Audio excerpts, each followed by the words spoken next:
back, and we are talking about all consumers at all income levels. We've seen it a lot in the data where the bottom half of consumers have been forced to pull back. Now we're seeing it across the board. This is something that I have been looking for quite a while. It's part of the reason why I think the second half of 2024 is going to be pretty slow.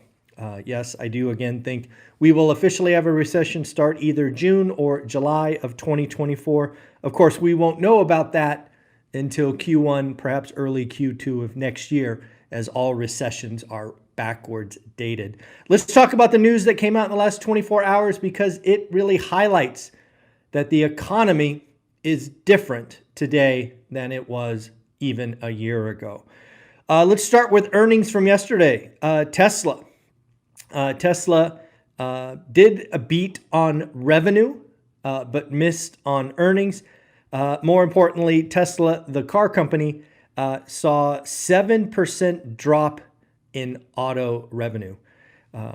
Basically, they had to buy down rates. I don't know if you saw this, but Tesla had plenty of advertisements about 1.99 lending rates, and that buying down the rates is expensive, and it really hurt margins and the like. I believe this is something like the fourth quarter that they've missed in a row on earnings. Tesla has a lot of challenges ahead of itself. Google, Alphabet did beat top line, bottom line. But again, their YouTube ad revenue came in lower than expected.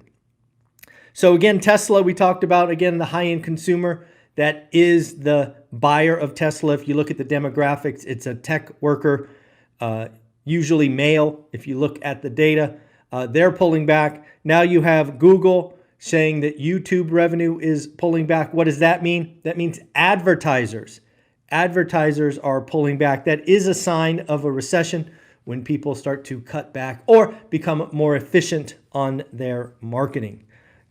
Interesting. Also, we got a report this morning from LVMH. You may not know who they are. They are the largest luxury group on the planet. They missed on revenue. Sales in Asia, specifically ex-Japan, were down 14%. Really seeing a weakening consumer in Asia, in Europe, and North America. Again, luxury buyers, the folks at the high end of the income, are pulling back. They are not buying Teslas. They are not buying LVMH. It is a sign that I think the economy is slowing down. Next up, we have somebody I have never heard of, but again, interesting article, thought I would share. Lamb Weston Holding. Never heard of them. Who is Lamb Weston Holding, you ask? They are basically producers of French fries. Yes, French fries.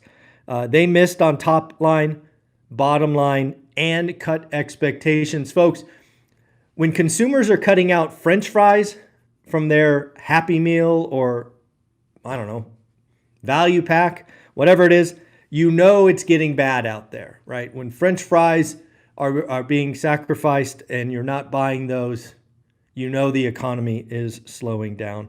On top of that, we also got an important update from Visa. Visa is signaling that credit cards and the like are slow. Transactions are slowing down, specifically debit transactions. So what does that mean? That means more people are putting stuff on credit, paying 20, 21, 22% interest. So yes, lots of stuff going on there. Let's talk about new homes. We got existing home sales yesterday, which significantly disappointed the experts, but you and I got it right.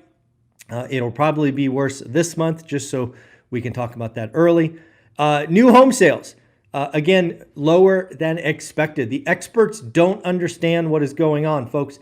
I've been telling you for 2 or 3, 4 weeks that the consumer is pulling back. We're pissed off. We're frustrated. We're angry. And that is not an environment where consumers buy homes. You don't sign up for your largest purchase when you're scared, you're pissed off, you're nervous. You just don't. Not only do you not buy a home, you don't even look for a home. If you're a real estate agent out there, I would love to hear about your open house activity. I'm going to guess it's down. Less people are coming, but that is purely a guess. Because again, the consumer, which I have studied for 30 years, is predictable in mass. You can watch where they are going. And right now, we are simply not happy. We are not in a good state of mind, and we will not be shopping for big things. Excuse me. Excuse me. So what actually happened in the new home sales? Last month, 621,000. Expectations was for that to go up to 640K. What actually happened? Down. Came in at 617K. Median home price didn't move much, but was down. Median home price month on month was down 0.1 to $417,000. It was down 0.9% year on year. Again, certainly down, but we're not even talking a full percentage. A couple of things that I think about, because we got existing homes yesterday, we got new homes today. Did you know, and I didn't know this, that new home prices, new home median price is lower than existing homes median price. If you don't remember yesterday, median home price existing came in at 420, let's call it 427. 427 grand. I am rounding up slightly. New home sales, median price came in at 417. I am rounding down slightly. So again, 417 versus 426. How can that be? How can new homes be cheaper than existing home sales? Well, the answer is actually pretty simple. What you are seeing in new home sales is they are now focused more and more on entry level. You are seeing the average square foot shrink. So you are selling a lot more entry or first-time homes, which generally, as you should know, have lower price points. What is not selling in existing homes? Frankly, entry-level homes. We have interest rate lock-in. We have people 4% mortgages. They're not going anywhere, right? The housing market's broken. Move-up buyers dead. And that is what's happening. So in existing, you're seeing higher end properties sell.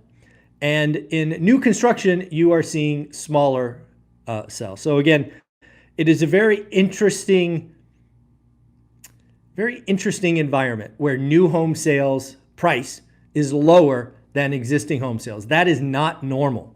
It had to have happened in the Great Recession, but I don't have that data in front of me, just logically speaking. Logically speaking, existing home sales would be down because everybody was foreclosed. Yeah, I don't know if that's ever happened. I don't know that new home sales median price has ever been below existing. I'm going to look that up because now I'm curious. All right, let's talk about how do you know there is an environment ready for disrespectful offers. I got this question the other day in the live stream, I think, about Austin, Texas. Somebody asked me, what are my thoughts about Austin? Maybe it wasn't the live stream. Maybe it was just a comment. I think it was just a comment on the live stream. Well, in Austin, Texas, according to Resi Club and the wonderful Lance Lambert, inventory is 41%. 41% above 2019 levels, aka pre-pandemic. If you are operating with a buy box or a city that is 41% above 2019, I want to tell you right now, that is an environment where you are ripe for disrespectful offers. Also, I want to tell you, don't be a hero. I am not talking about 5,000 or 10,000 below asking. I'm talking about waiting for days on market to be 30 days, waiting for maybe a price drop, and then taking your shot. So be extra aggressive. If you are operating in a city, in a buy box, where inventory has exploded up that high above 2019, you should be extra aggressive. Again, 30-year debt, must cash flow day one. You must be able to hold it long term. Don't be a hero to catch a falling knife. Write aggressive offers. It is interesting. I saw a report the other day that 9 out of the 10 fastest growing cities are actually in Texas. These are cities that honestly I have never heard of. I'm going to guess they're in and around Dallas or Austin. But two cities caught my attention. Salina, Texas. Population since 2020 is up 143%. 143%. How about, oh my gosh, Full Shear? Population in 3 years is up 142%. How could population be up 100 and let's call it 50% between friends in 3 years? Where are all the people? How do you house that many people? I mean, I don't know any city that produces that many houses that quickly. That's a lot of houses. 150% roughly. Wild. Some other things I took out of existing home sales yesterday. Over the last 12 months, existing home sales has been negative. In June of 2023, we were down 19.4%. The smallest negative was actually June of 2024, down 1.7%. So folks, the transaction depression, the transaction recession is still moving forward. I do think we're going to break the cycle low of 3.88 probably this month in July. But yes, eventually it will be behind us. We are now at 4.1 months of supply. Last year, this time, we were at 3.1. I do believe we are now in a buyer's market. I brought that up yesterday, I believe. I believe the new normal is 4 months of inventory, not 6. I think 6 is outdated.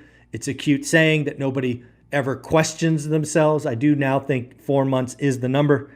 So again, buyer's market. It has been a long time for a buyer's market. So please do the work, get ready, understand your numbers, only cash flow, day one, 30-year fixed rate debt. You know the drill. Mortgage demand continues to drop. Again, this is part of my thesis. The economy is slowing down. Buyers are not only not writing offers, they're not shopping. Mortgage demand down 4% week on week, down 15% year on year. These are purchase. Refi was up slightly. Refi was up 0.3%. Ivy Zellman's out with an important, I guess I'll call opinion. Ivy Zellman says, we probably need rates to drop 100 basis points. 100 basis points, if you don't know, equals 1%. We need to get something with a 5 handle on it. Folks, if we got something with a 5 handle on it, it is Ivy Zellman's opinion that transactions would pick up. I would certainly agree marginal demand would pick up. The question is, how much would supply pick up? Would a 5.99% mortgage be enough to unlock supply? Would it be enough to unlock the move-up buyer? I certainly think you will have some more supply, right? Hey, we just had a new kid. Maybe we had 2. We need a new home. It doesn't matter if the first home is a 3% mortgage. We're moving. I don't know if 5.99 is enough. I certainly think 5% is enough to unlock most of the move-up buyers. But yes, pretty interesting stuff going on, folks. Don't forget, if you are a part of school, you have the amazing accountability group tonight, 6 p.m., led by Frank, old guy REI. Also, we are loading replays of past accountability groups. So if you can't make them, it doesn't fit your schedule, you can watch them on replay. Looks like we're going to get Matt the Mortgage Guy on this Friday for all of your mortgage questions. But folks, don't forget, be excited. It has been a long time since we've had a buyer's market. I know it feels different. You're not sure what's going on. Trust me, do the work. Understand what disrespectful offers are in your market. 30-year fixed rate debt, cash flow day one. You'll be okay. Alrighty, folks, take care of yourself. Have an amazing day. This is your daily financial news. Later.